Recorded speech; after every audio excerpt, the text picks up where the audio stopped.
Going back to dopamine, how triggering are our phones when it comes to dopamine? Okay, great question.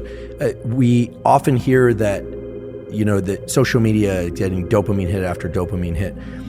When we first get on social media for the first time or after a long period of time, the amount of dopamine that's released we think is quite substantial. It's novel. Remember, dopamine is about novelty, surprise, and the sense that we are on some exciting track. That's what dopamine is really about.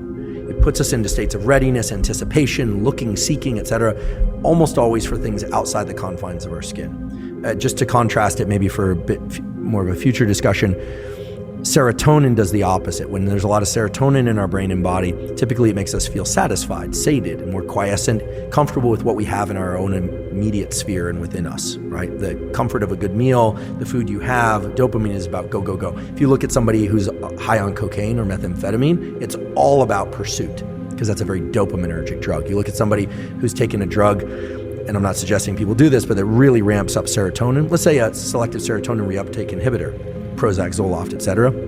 The side effects of those drugs, if the dosages are too high, lack of appetite, lack of libido, kind of meh about life, then so they'll adjust the dose down. That's because those are serotonergic drugs.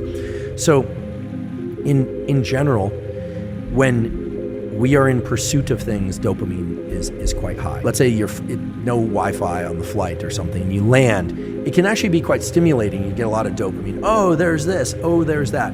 But very quickly, when you're scrolling on social media, you're no longer getting the novelty, but you're continuing to do it. You almost don't know why you're doing it. At that point, it shifts over to something that's a bit more like an obsessive compulsive behavior, where we can define an obsessive compulsive behavior where the obsession leads to a compulsion. So the obsession is a thought, the compulsion is a behavior, but the acting out of the compulsion merely serves to increase the obsession.